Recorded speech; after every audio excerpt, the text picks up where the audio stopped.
Magandang araw, mga kaibigan. Maligayang pagbabalik sa aking channel. Ngayon, ikukuwento ko sa inyo ang isang nakakainit pusong kuwento na nangyari sa gitna ng traffic ng Metro Manila.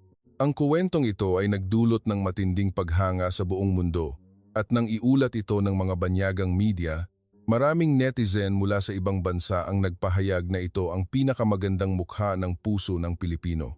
Isa itong mainit, maalinsangan, at maulan na hapon sa tag-araw. Umabot sa 37 degrees Celsius ang temperatura sa Maynila. Parang tinakpan ng singaw ang buong siyudad kasabay ng malakas na busina ng mga sasakyan at makapal na usok sa kalsada. Si Manong Ben, isang 48 taong gulang na taxi driver na may 17 taon ng karanasan, ay naghahanap ng pasahero sa Ayala Avenue, isang mataong distritong pangnegosyo at tinutuluyan ng maraming dayuhan. Sanay na siya sa mga ruta at iskinita ng Maynila na para bang bahagi na ito ng kanyang buhay. Nang araw na iyon, matapos magbaba ng pasahero sa isang sikat na mall malapit sa kanto ng Ayala at balak na sanang maghintay ng susunod na pasahero sa gilid ng kalsada, bigla siyang nakakita ng isang dayuhang babae na nakatayo, kumakaway ng may pag-aalala at tila nagpapanik. Puno ng takot at matinding pangangailangan ng tulong ang kanyang mga mata. "Manong, tulungan niyo po ako," sigaw ng dayuhan sa hindi masyadong malinaw na Tagalog. Ang kanyang boses ay puno ng pagmamadali at pag-aalala. Agad na nagpreno si Manong Ben. Nang makita niya ito ng malinaw, laking gulat niya. Ang puting babae ay mukhang nasa 28 taong gulang at malaki na ang kanyang tiyan. Isa siyang nagdadalang tao na tila malala na ang kalagayan. Hawak niya ang kanyang tiyan gamit ang dalawang kamay, maputla ang mukha na parang papel, at malalaking patak ng pawis ang tumutulo sa kanyang noo. Nanginginig ang kanyang buong katawan. "Okay ka lang? Sa ospital ba?" Mabilis na bumaba si Manong Ben at nagtanong sa kaunting Ingles na alam niya, kasabay ng sign language para makipag-ugnayan. "Hospital? Hospital?" Malakas na tumango ang dayuhang babae. Ang kanyang mga mata ay nagmamakaawa ng tulong. "Ang pangalan ko ay Emma. Lalabas na po ang baby ko. Masakit po talaga. Sobrang sakit na." Kahit hindi magaling si Manong Ben sa Ingles, nang makita niya ang sitwasyon, agad niyang naintindihan na ang nagdadalang taong dayuhan na si Emma ay manganganak na at tila kritikal ang sitwasyon dahil sa matinding sakit na makikita sa kanyang mukha. Sige, huwag kang mag-alala. Ihahatid kita sa ospital ngayon na."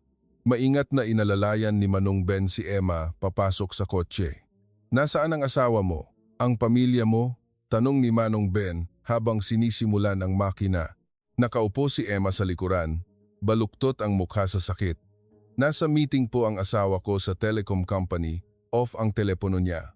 Nag-iisa lang ako sa bahay, bigla na lang sumakit ang tiyan ko. Manong, hindi ko na po talaga kaya." Hina na ang kanyang boses. Pinaandar ni Manong Ben ang kotse habang pinapakalma siya. Huwag kang matakot. Malapit lang ang St. Luke's. 10 minuto lang. Makakarating na tayo." Huminga ka ng malalim, inhale-exhale. Alam niya na ang St.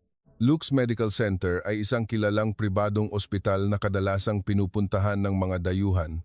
Ngunit 2 minuto pa lang ang nakalipas habang nagmamaneho sa traffic, sumigaw na si Emma. Hindi ko na kaya.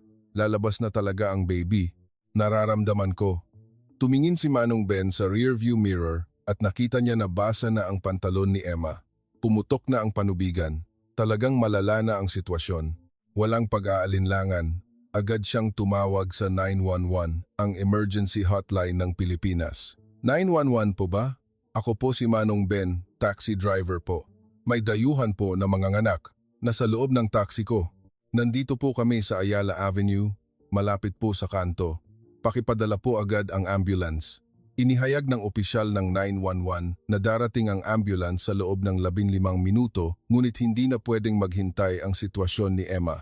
Nagsimula na siyang umiri at paulit-ulit na nagsabi na lalabas na talaga ang baby. Ang kanyang iyak ay nagpahiwatig ng sakit na hindi na niya kayang tiisin pa. Nagpapanik na talaga si Manong Ben.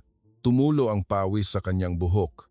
Kahit may 2 siyang anak, naghintay lang siya sa labas ng ospital noong nanganak ang kanyang asawa at hindi pa niya nakita ang mismong proseso ng panganganak. Hindi niya inakala na mapupunta siya sa ganitong sitwasyon ngayon. Ngunit ngayon, kailangan niyang gawin ng isang bagay. Emma, pakinggan mo ako. Hindi pa dumarating ang ambulance, pero lalabas na talaga ang baby. Hindi ako doktor, pero gagawin ko ang lahat para matulungan ka. Sabay nating lalampasan ito, desidido si Manong Ben. Nagpasiya si Manong Ben na iparada ang taxi sa gilid ng kalsada, binuksan ang hazard lights at parking lights para magbigay senyales sa ibang sasakyan sa emergency na sitwasyon. At sa sandaling iyon, isang himala ang nangyari. Naalala ni Manong Ben si Aling Celia, ang kanyang kapitbahay. Si Aling Celia ay isang retiradong kumadrona at kilala sa komunidad na mabait at matulungin. Agad niya itong tinawagan. Aling Celia, si Ben po ito, ang taxi driver sa tabi ng bahay nyo. May emergency po. May dayuhan pong manganganak na sa kotse ko. Pwede po ba kayong pumunta agad para tumulong? Dalian nyo po. Agad sumagot si Aling Celia nang may matibay na tinig. Nasaan ka? Pupunta na ako. Magpakalma ka muna. Pakinggan mo ako. Tingnan mo muna ang babae kung nakita mo na ang ulo ng bata. Sa ilalim ng guidance ni Aling Celia sa telepono, nagsimulang tulungan ni Manong Ben si Emma. Agad niyang binuksan ng todo ang aircon ng sasakyan para maging maayos ang sirkulasyon ng hangin at bumaba ang temperatura sa loob. Pagkatapos, kinuha niya ang malinis na tuwalya at bottled water na nakalagay sa likuran na karaniwan niyang inihahanda para sa mga pasahero kapag mainit ang panahon. Emma, kalma ka lang. Huminga ka ng malalim. Parating na ang kaibigan ko para tumulong. Siya ay isang expert na kumadrona, pagpapakalma ni Manong Ben kay Emma habang inihahanda ang lahat ayon sa payo ni Aling Celia sa telepono. Kahit halos mamatay sa sakit si Emma, nang marinig niya ang mainit at sinserong boses ni Manong Ben, medyo kumalma siya na para bang may pumasok na enerhiya. Salamat po. Maraming salamat po. Napakabuti niyo po talagang tao. Sa sandaling iyon, mabilis na dumating si Aling Celia sakay ng kanyang motorsiklo. Siya ay isang 55 taong gulang na babae, may magandang pangangatawan at maliksi. Kahit ilang taon na siyang retirado, nang makita niya ang emergency na sitwasyon, bumalik agad ang kanyang profesional na instinct kasabay ng determinasyon na makatulong sa pagliligtas ng buhay. Magaling Manong Ben, ang galing mo. Pagpuri ni Aling Celia kay Manong Ben. Pagkatapos, mabilis at tiyak niyang sinuri ang kalagayan ni Emma. Nakita ko na ang ulo ng bata. Manganganak na talaga. Kailangan na nating maghanda. Hindi na tayo maghihintay ng ambulance. Hindi nag-aksaya ng oras si Aling Celia. Kinuha niya ang ilang medical tools na dala niya sa emergency kit niya na inihanda niya palagi dahil sa nakasanayan niya bilang isang nurse. Kasama rito ang sanitary gloves, alcohol at pangunahing cleaning supplies. Pagkatapos, sinimulan niyang gabayan si Manong Ben at si Emma sa kung ano ang kailangang gawin. Emma, pakinggan mo ako. Kailangan mo nang umiri ngayon, pero kailangang sumunod sa ritmo ko. Huminga ka ng malalim at umiri. 1, 2, 3, 4, 5. Magpahinga ka at huminga ng matagal. Ang boses ni Aling Celia ay propesyonal, malambing, ngunit matatag na nagbigay ng malaking lakas ng loob kay Emma. Tumulong si Manong Ben sa gilid kahit sobrang kaba niya. Nang makita niya ang pagiging propesyonal ni Aling Celia, medyo gumaan ang kanyang loob. Inabot niya ang tuwalya kay Emma para punasan ang pawis niya kasabay ng pagbibigay inspirasyon sa kanya sa lahat ng oras. Emma, napakagaling mo. Konting tiis pa, magtatagumpay ka na. Naghihintay na sa iyo ang baby. Sa sandaling ito, mas marami pang tao sa paligid na huminto para manood ang nagsimulang magtipon. Hindi lang sila nanood, ngunit nag-alok din ng tulong. Isang estudyante ang lumapit at nag-alok agad ng tulong. Aling, may matutulong po ba ako? Tumango si Aling Celia nang may mainit na ngiti. Pakihawakan mo itong tuwalya para sa akin. Gagamitin natin yan. Kailangan pa natin ng maraming malinis na tela. At ang may-ari ng isang kalapit na convenience store, nang makita ang sitwasyon, mabilis siyang bumalik sa kanyang tindahan at nagdala ng bagong pakulo na tubig at ilang malinis na tuwalya. Baka magamit niyo ito, kunin niyo na.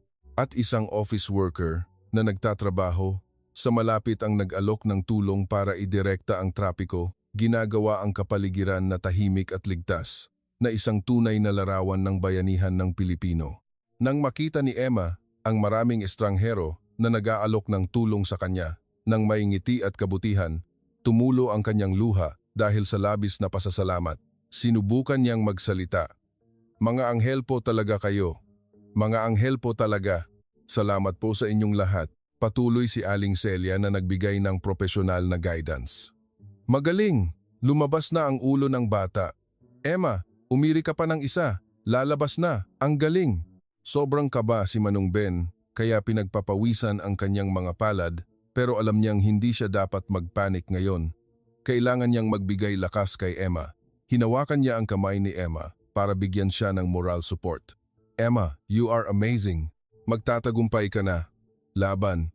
At sa huling pag-iri ni Emma, isinilang ang isang munting buhay sa mundong ito.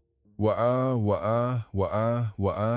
Ang malakas na iyak ng sanggol ay umalingaw-ngaw sa kalye na nagdulot ng paghupa ng pag-aalala at kagalakan sa lahat ng naroroon. Mahusay na pinutol ni Aling Celia ang umbilical cord ayon sa medical procedure. Pagkatapos, binuhat ang sanggol na nakabalot sa malinis na tuwalya at ibinigay kay Emma. Binabati kita, isang malusog na lalaki. Ligtas kayo pareho ni baby. Niyakap ni Emma ang kanyang munting anak na bagong silang. Puno ng pagmamahal ang kanyang mga mata at tumutulo ang luha sa kanyang pisngi. Salamat po. Maraming salamat po. Hinding-hindi ko po makakalimutan ang araw na ito. Hinding-hindi ko po makakalimutan. Ang bayanihan ng mga Pilipino, nagpalakpakan ang mga taong nakatayo sa paligid dahil sa kagalakan. Ang ilan ay umiyak dahil sa labis na damdamin. Sa sandaling iyon, dumating ang ambulance. Nagulat ang mga rescue team nang makita nila ang sitwasyon at hindi sila makapagsalita. Hindi pa sila nakakakita ng ganitong nakakainit pusong emergency delivery sa gitna ng kalsada. Isang matandang rescue officer ang nagsabi, 20 taon na akong nagtatrabaho dito, hindi pa ako nakakita ng ganitong nakakainit pusong eksena. Napakagaling ninyong lahat. Bago isakay si Emma sa ambulance, mahigpit niyang hinawakan ang kamay ni Manong Ben. Manong, ano po ang pangalan niyo? Tatandaan ko po ang pangalan niyo. Ako po si Manong Ben, hiho. Ngumiti si Manong Ben ng may simpleng kaligayahan. Huwag niyo na po akong tandaan. Ito po ay dapat kong gawin. Ang mahalaga, ligtas kayo at ang inyong anak. Umalis ang ambulance kasama si Emma at ang kanyang munting anak, nag-iwan ng mga taong nag-iisip pa rin sa himala na nangyari, kasabay ng pakiramdam ng labis na kaligayahan. Tinapik ni Aling Celia ang balikat ni Manong Ben. Ben, napakagaling mo ngayon. Ang dayuhan ay napakaswerte na nakilala ka at ang mababait na Pilipino tulad mo. Ngunit hindi pa tapos ang kwento. May mas panabik pa na naghihintay. Pagkatapos ng 3 araw, habang nanonood si Manong Ben ng telebisyon sa bahay, biglang may tumawag sa telepono. Isang pamilyar na boses ang narinig niya. Si Manong Ben po ba ito?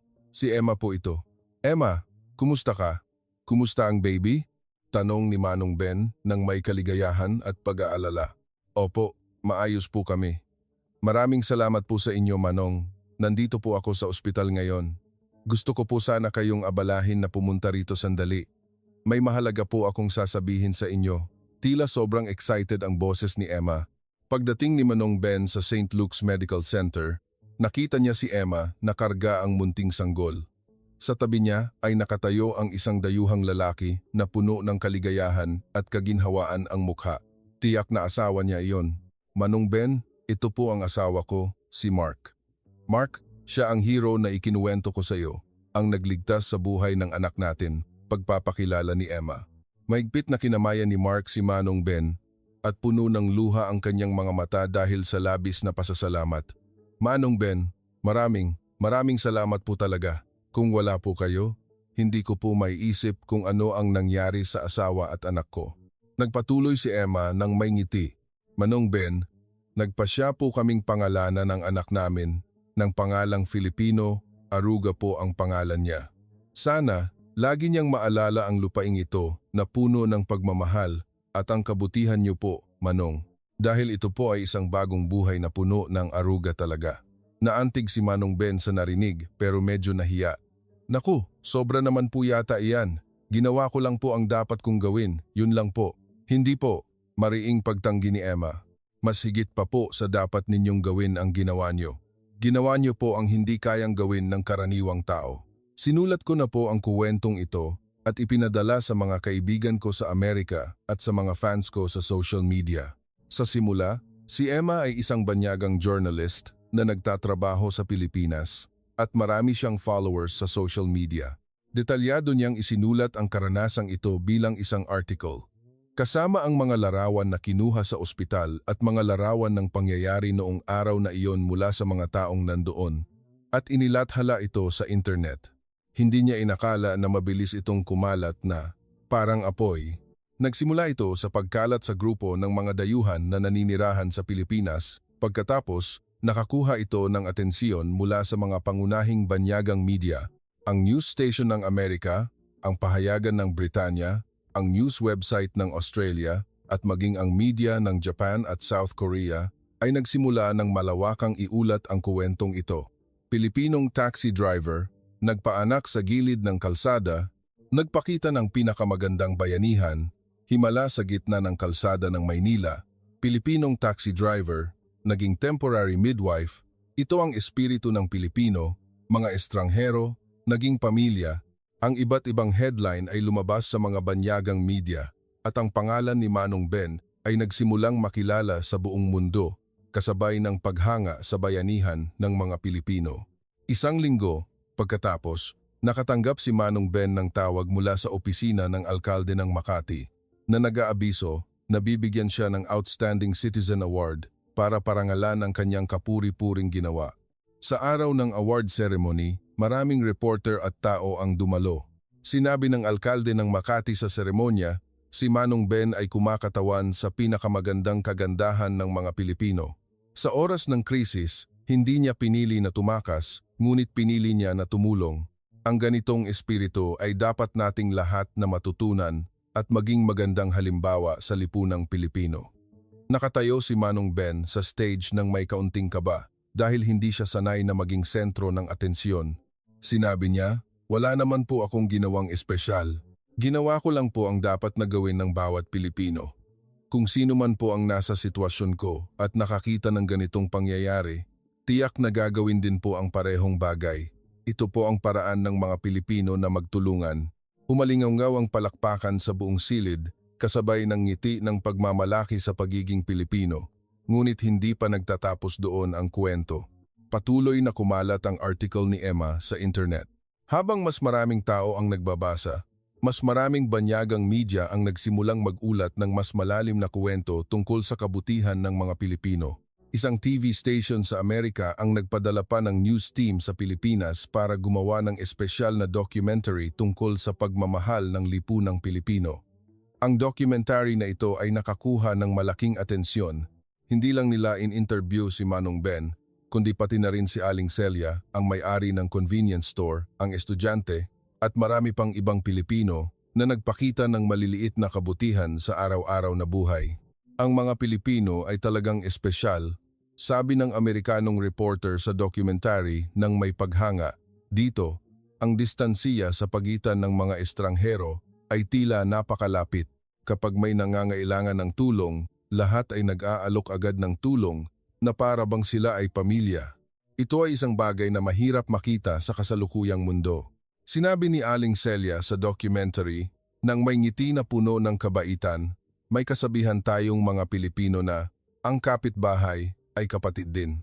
Sa totoo lang, hindi lang kapitbahay, kahit ang mga estranghero na hindi natin kilala, kapag nasa problema sila, tutulungan natin. Hindi ito espesyal na bagay.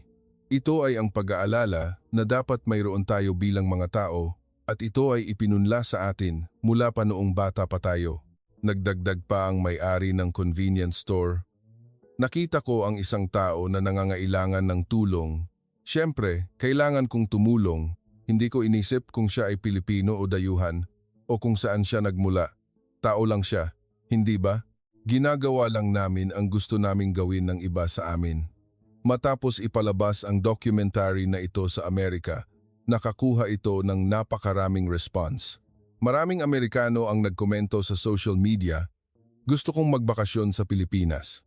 Napakainit ng puso ng mga Pilipino. Dito ko talaga gustong manirahan. Ang Pilipinas ay hindi lang may ngiti, kundi may malaking puso rin. Samantala, lumaking malusog at kaibig-ibig ang munting sanggol na si Aruga. Madalas dalhin ni Emma ang anak niya kay Manong Ben. Sinabi niya, si Manong Ben ay parang godfather ni Aruga. Siya ang nagbigay ng pangalawang buhay sa aming pamilya. Minsan, dinala ni Emma si Aruga para bisitahin ang bahay ni Manong Ben. Ang asawa at mga anak ni Manong Ben ay sobrang nagmamahal sa dayuhang sanggol na ito. Puno sila ng pagmamahal at nakikipaglaro kay Aruga ng may init. Tinuruan pa ng anak ni Manong Ben si Aruga na magsalita ng Tagalog. Tawagin mo siyang Tatay Ben, Godfather mo. Kahit sobrang bata pa ni Aruga para magsalita, kapag nakita niya si Manong Ben, ningiti siya ng malapad at kakaway na tila kilala niya talaga ang kanyang Godfather at nakadarama ng koneksyon. Karga ni Manong Ben si Aruga at nagsalita siya ng may damdamin. Hindi ko inakala na ang maliit na ginawa ko noong araw na iyon ay magiging dahilan para makilala ako ng maraming tao. Sa totoo lang, ganito kaming mga Pilipino sa lahat ng oras, hindi lang napapansin. Tumango si Emma ng may pag-unawa. Opo, ito po ang dahilan kung bakit mahal ko ang Pilipinas. Dito, nararamdaman ko ang tunay na bayanihan, ang pagiging matulungin na nasa dugo ng mga Pilipino. Si Aruga ay lumaki sa ganitong kapaligiran, sobrang saya ko, at sigurado akong magiging mabuti at matulungin siyang tao tulad niyo po, Manong. Pagkatapos, ang kwentong ito ay ginawa pang short film at ipinalabas sa iba't ibang video platform sa buong mundo. Ang short film na ito ay nagpakita ng muling pagganap sa nakakainit pusong eksena noong araw na iyon ng may pagiging totoo at ipinakita rin ang pagmamahal ng lipunang Pilipino. Ang huling eksena ng short film ay nagtapos sa larawan ni Manong Ben na nagmamaneho pa rin ng kanyang taxi sa mga kalsada ng Maynila nang may kapayapaan kasabay ng voice-over ni Emma sa Pilipinas, lahat ay isang anghel sa araw-araw na buhay. Sa kanilang karaniwang buhay, ginagamit nila ang pinakasimpleng kabutihan para gumawa ng pinakahindi pangkaraniwang himala. Ang short film na ito ay nanalo pa ng maraming international awards na nagdulot para mas maraming tao ang makakilala sa kagandahan ng Pilipinas at gustuhin itong maranasan mismo. Ngayon, sa tuwing may banyagang turista na bumibisita sa Pilipinas, madalas na binabanggit ang kuwentong ito. Ang mga taxi driver ay nakadarama rin ng pagmamalaki sa kuwento ni Manong Ben. Sinabi nila, ganyan kaming mga Pilipinong taxi driver. Hindi lang kami nagdadala ng pasahero, kundi nagdadala rin kami ng init at bayanihan na ito at handa kaming ibigay ito sa sinumang nangangailangan ng tulong. Patuloy pa rin si Manong Ben na nagmamaneho ng kanyang taxi araw-araw, naglilingkod sa mga pasahero sa mga kalsada ng Maynila ng may katapatan. Sinabi niya, hindi masyadong nagbago ang buhay ko. Nagmamaneho pa rin ako at naghahatid ng pasahero araw-araw. Pero alam ko, kung may makita pa akong nangangailangan ng tulong, aalukin ko agad ng tulong. Ito ang DNA ng Pilipino na itinuro sa atin. At si Aruga, ngayon ay mahigit 1 taon na, marunong nang lumakad at magsalita ng simpleng Tagalog. Sa tuwing makakakita siya ng taxi, ituturo niya at sasabihin sa maliit na boses, Tatay Ben ng may pagmamahal. Sinabi ni Emma na kapag lumaki si Aruga, ikukuwento niya sa kanya ang kuwentong ito ng detalyado para malaman niya ang pagmamahal ng mga Pilipino at matandaan niya si Manong Ben na tumulong sa kanila noong ipinanganak siya at lumaki siyang isang mabuti at matulungin na tao tulad ng kanyang Godfather. Sinasabi sa atin ng kuwentong ito na ang kabutihan at pagmamahal ay walang hangganan. Sa mundong ito na tila lumalamig, pinatunayan ng mga Pilipino sa kanilang gawa na ang pag-aalala at pagtutulungan ng mga tao ay ang pinakamahalagang kayamanan at ang pinakamalaking puwersa. Sa hapon na iyon, ang taxi na nakaparada sa gilid ng kalsada, ang grupo ng mga estranghero na hindi pa nagkakilala ngunit handang tumulong ay naging pinakamagandang tanawin ng Pilipinas at isang nakakainit pusong kwento na nagdulot ng paghanga sa buong mundo. Gaya ng sinabi ng mga netizen, ito ang pinakamagandang tanawin ng Pilipinas. Hindi ang Mayon Volcano, hindi ang Palawan, kundi ang pagmamahal sa pagitan ng mga tao. 5 taon ang lumipas, patuloy na kumalat at lumalim ang impluwensiya ng kuwentong ito. Si Aruga, ngayon ay 6 na taong gulang na, isang kaibig-ibig at masayahin na Filipino foreigner na bata. Mas matatas pa siyang magsalita ng Tagalog kaysa sa maraming Pilipinong bata. Mayroon din siyang mahinahon na personalidad at gusto niyang tumulong sa iba ayon sa kanyang pangalan. Taon-taon, sa kanyang kaarawan, dinadala ni Emma si Aruga kay Manong Ben. Ito ay naging isang magandang tradisyon ng kanilang pamilya. Isang araw na inaabangan ng lahat ng may kaligayahan. Tatay Ben, natuto na po akong lumangoy ngayong taon. Napakabilis ko pong lumangoy. Sa tuwing nakikita ni Aruga ang kanyang godfather, nagiging sobrang excited siya at hindi maubusan ng kuwento. Tinitingnan ni Manong Ben si Aruga na lumalaki araw-araw at nakadarama siya ng labis na kaligayahan at pagmamalaki sa batang ito. Isang matalino at malakas na bata talaga. Paglaki mo, magiging matagumpay at mabuti kang tao. Ikinuwento ni Emma kay Manong Ben na ang pinakapaboritong asignatura ni Aruga sa paaralan ay ang edukasyong pagpapakatao, lalo na ang bahagi ng pag-aaral tungkol sa virtue at ethics.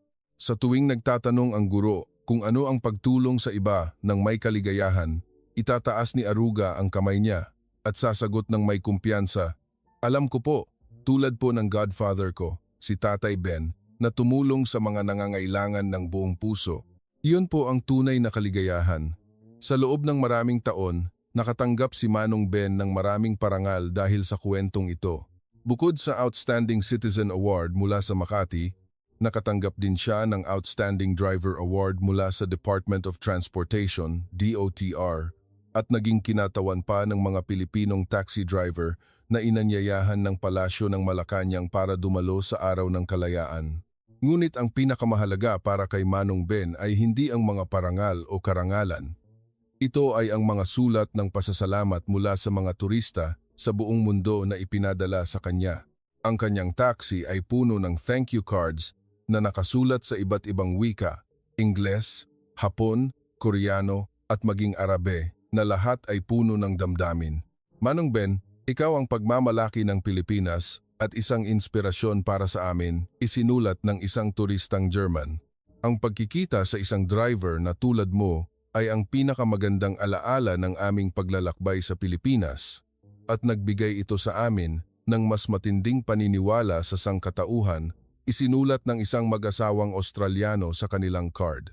Minsan, may pinasakay si Manong Ben na isang batang turistang Amerikano. Ang binata ay sumakay sa kotse at nagsalita ng may labis na excitement na halos hindi niya makontrol ang sarili. "Oh my God, ikaw ba si Manong Ben, ang legend? Nagpunta ako sa Pilipinas para lang sumakay sa kotse mo." Sa simula, nabasa ng Amerikanong binata ang kuwento ni Manong Ben sa internet at labis siyang naantig. Lumipad siya mula sa Amerika para makita mismo ang hero na Pilipino at maranasan ang kabutihan. Nang nasa Amerika ako, maraming kaibigan ko ang hindi naniwala na may lugar pa sa mundo na ganito kainit at kabait, sabi ng binata ng may damdamin. Pero ngayon, pumunta ako mismo. Gagamitin ko ang mata ko para makita, ang puso ko para maramdaman ang kagandahan ng Pilipinas, at iuulat ko ang magagandang kuwento na ito sa mga kaibigan ko. Ang ganitong kuwento ay nangyayari halos buwan-buwan. Ang taxi ni Manong Ben ay naging isang espesyal na tourist spot sa Pilipinas. Kilala ito sa maraming dayuhang turista na umaasa na makasakay sa kanyang kotse. Ang Department of Tourism, DOT, ay nagdisenyo pa ng isang espesyal na tour program para kay Manong Ben na tinawag na isang araw na puno ng pagmamahal sa Maynila. Maaaring sumakay ang mga turista sa kotse ni Manong Ben para bisitahin ang kalye kung saan nangyari ang himala noong araw na iyon. Pagkatapos, pumunta sa ospital kung saan isinilang si Aruga at sa huli, pumunta sa bahay ni Manong Ben para tikman ang original na lutuing Pinoy na inihanda ng asawa ni Manong Ben. Napakaganda ng program na ito, sabi ng isang ginang na Ingles nang may excitement matapos sumali sa tour program. Hindi lang ako nakakita ng magagandang tanawin ng Maynila, pero higit sa lahat, naramdaman ko ang tunay na pagmamahal ng mga Pilipino na mas mahalaga kaysa sa anupaman. Si Aling Celia ngayon ay naging kilalang tao na rin sa medical field at lipunan. Madalas siyang inaanyayahan para magsalita sa iba't ibang event para ibahagi ang kanyang karanasan noong araw na iyon at inanyayahan pa siya ng ospital bilang isang lecturer para magbigay ng training sa mga volunteer. Nagtuturo sa kanila kung paano tumulong sa mga emergency na sitwasyon gamit ang kanyang kaalaman at karanasan. Ginawa ko lang ang dapat gawin ng isang nurse noong araw na iyon, palaging sinasabi ni Aling Celia nang may pagpapakumbaba. Pero nalaman ko na kapag handa tayong tumulong, maliit man o malaki, palaging may himala na nangyayari. Ang may-ari ng convenience store ay nakinabang din ng malaki sa kuwentong ito. Maraming turista na nakarinig ng kuwento ang pumupunta sa kanyang tindahan para bumili ng mga bagay at makipag-usap sa kanya. Nagdoble ang kanyang benta. Hindi ko inakala na ang pagbibigay lang ng ilang tuwalya at mainit na tubig para tumulong noong araw na iyon ay magkakaroon ng ganitong kalaking epekto, sabi ng may-ari ng tindahan nang may masayang ngiti. Pero ang pinakamasaya sa akin ay hindi ang pagtaas ng benta, kundi ang pagpapatunay na ang kabutihan ng mga Pilipino ay may magandang kapalit at nag-iwan ng magandang impresyon sa buong mundo. Ang kuwentong ito ay nagbigay rin ng inspirasyon sa maraming kabataang Pilipino para gumawa ng mabuti. Isang estudyante sa kolehiyo, matapos basahin ang kuwento ni Manong Ben, ay nagpasiyang sumali sa Philippine Red Cross bilang isang volunteer. Sinabi niya, "Pinakita sa akin ni Manong Ben na ang karaniwang tao ay pwedeng gumawa ng hindi pangkaraniwang bagay at magbigay ng inspirasyon sa iba. Gusto ko ring tulungan ang mas maraming taong nangangailangan tulad niya at maging bahagi ng isang lipunan na may bayanihan." At isang estudyante sa high school na inspirasyon ng kuwentong ito ang nag-organisa ng isang Pass on the Love activity sa paaralan para hikayatin ang mga estudyante na gumawa ng mabuti at tumulong sa iba sa araw-araw na buhay, gaano man ito kaliit. Hindi natin kailangang maghintay ng emergency na sitwasyon tulad ni Manong Ben para tumulong sa iba, sabi ng estudyante sa high school. Magsimula sa maliliit na bagay, magsimula sa mga taong nasa paligid natin. Lahat ay pwedeng maging passer of warmth at magbigay ng kaligayahan sa isa't isa. Mabilis na kumalat ang activity na ito sa mga paaralan sa Pilipinas, naging isang virtue education project para sa mga kabataan sa buong bansa na nagtanim ng magandang diwa. Ang atensyon ng banyagang media sa kwentong ito ay hindi tumitigil. Taon-taon, sa kaarawan ni Aruga, may media na nag-i-interview para sundan ang paglaki ng himalang sanggol na ito at ang kwento ng kanyang koneksyon kay Manong Ben. Ngayong taon, naglakbay pa ang BBC News team mula sa UK sa Pilipinas para gumawa ng documentary tungkol sa himala sa Pilipinas, isang mundong binago ng isang taxi driver. Hindi lang inikwento ng documentary ang kwento ni Manong Ben, kundi tiningnan din ang kultural na background ng lipunang Pilipino, inaanalisa kung bakit may ganitong espiritu ng pagtutulungan ng mga Pilipino at kung saan nagmula ang bayanihan na ito. Ang Pilipinas ay isang lipunan na may iba't ibang kultura na pinaghalo ng perpekto, sabi ng isang sociologist sa documentary. Sa ganitong kapaligiran, madaling makaramdam ng empathy ang mga tao at handang tulungan ang mga taong may iba't ibang background ng walang diskriminasyon sa lahi o relihiyon. Nagdagdag pa ang isa pang expert, ang ganitong espiritu ay nakatanim na sa DNA ng mga Pilipino mula pa sa ating mga ninuno na siyang pundasyon ng isang matatag na lipunan. Matapos ipalabas ang documentary sa buong mundo, nagdulot ito ng isa pang craze. Maraming banyagang manonood ang nagkomento na, "Matapos mapanood ang documentary na ito, nagbago ng lubusan ang impresyon ko sa Pilipinas. Ang Pilipinas ay hindi lang may masasarap na pagkain at magagandang tanawin, kundi may mabuting puso rin ng mga tao." Inanyayahan pa ng UNESCO si Manong Ben para dumalo sa International Conference on Global Citizenship Spirit para ibahagi niya ang karanasan ng Pilipinas sa conference at maging inspirasyon sa mga global citizen. Nakatayo si Manong Ben sa stage ng United Nations at nagsalita siya ng may simple ngunit sinserong salita. "Sa tingin ko, saan man tayo nagmula, anuman ang wika natin, lahat tayo ay tao. Kapag may nangangailangan ng tulong, dapat tayong tumulong. Hindi ito kailangan ng anumang dahilan. Ito ang pag-aalala na dapat mayroon tayo bilang mga tao at ito ang dapat nating ibigay sa isa't isa." Nakatanggap ng mahabang palakpakan ang kanyang mga salita mula sa mga dumalo sa buong silid. na nagpapakita ng pagkakaisa sa halaga ng sangkatauhan. Ngayon, si Aruga ay nagsisimula ng matuto magsulat. Ang pinakapaborito niyang salita na isulat ay salamat. Sinabi ni Emma na madalas siyang tanungin ni Aruga, "Mommy, paano po ako makakatulong sa ibang tao tulad ni Tatay Ben?"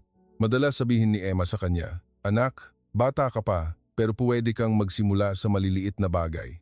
Kapag nakita mong nadapa ang kaibigan mo, tulungan mo siyang tumayo. Kapag may nangangailangan ng tulong, mag-alok kang tumulong. Kapag lumaki ka, mas marami kang matutulungan at magiging mabuti at matulungin kang tao tulad ng iyong godfather." Tumango si Aruga ng may pagkaseryoso. "Naiintindihan ko na po. Magiging mabuting tao po ako, tulad ni Tatay Ben, at ipapasa ko po ang Aruga na ito sa iba." Ang kuwentong ito ay naging bahagi na ng kulturang Pilipino. Naisulat ito sa mga textbook, naging isang classic case study sa virtue education na nagtuturo sa mga kabataang Pilipino na maging mabait at mapagbigay. Maraming paaralan ang nagkukuwento ng kuwentong ito sa mga estudyante kapag nagsisimula ang bagong school year para turuan ang mga estudyante na maging mabait at maging masaya sa pagtulong sa iba. Si Manong Ben, ngayon ay 53 taong gulang na, ay patuloy pa ring nagmamaneho ng kanyang taxi araw-araw, nagmamaneho sa mga kalsada ng Maynila ng may kapayapaan. Sinabi niya, "Hanggat kaya kong magmaneho, magmamaneho ako. Hindi natin alam kung kailan ko pa makikita ang mga taong nangangailangan ng tulong at handa akong tumulong palagi." Noong nakaraang buwan, nakakita pa ulit si Manong Ben ng isang emergency na sitwasyon. Isang matandang Pilipino ang nahimatay sa gilid ng kalsada malapit sa isang palengke. Agad na nagpreno si Manong Ben, bumaba para tumulong agad, inalayan ang matanda sa ospital at naghintay hanggang sa maging ligtas ang matanda. Kahit hindi ito nakakuha ng atensyon sa international level, tulad ng nangyari 5 taon na ang nakalipas, labis na nagpasalamat ang pamilya ng matanda at binisita pa siya sa bahay. Sinabi nila, "Isang malaking suwerte ang pagkikita namin kay Manong Ben. Ang Pilipinas ay may mabubuting tao na tulad nito. Ito ang aming pinakamalaking pagmamalaki." Ngumiti lang si Manong Ben at sinabing, "Hindi po ito espesyal na bagay. Tiyak na ganyan din ang gagawin ng iba. Ito po ay bayanihan ng Pilipino." Oo, ito si Manong Ben. Ito ang mga Pilipino. Ginagamit nila ang pinakasimpleng kabutihan para gumawa ng pinakahindi pangkaraniwang pagmamahal. Sa hapon na iyon, 5 taon na ang nakalipas, ang isang maliit na gawa ay nagbago sa buhay ng maraming tao at ipinakita rin sa buong mundo ang pinakamagandang tanawin ng Pilipinas. At ang ganitong kuwento ay patuloy na nangyayari sa bawat sulok ng Pilipinas araw-araw. Dahil sa lupain na ito ng mga ngiti, lahat ay isang anghel sa araw-araw na buhay. Ang bawat mabuting gawa ay pwedeng lumikha ng isang himala. Ito ang Pilipinas, ito ang mga Pilipino, ito ang espiritu ng Pilipino na ipinagmamalaki natin.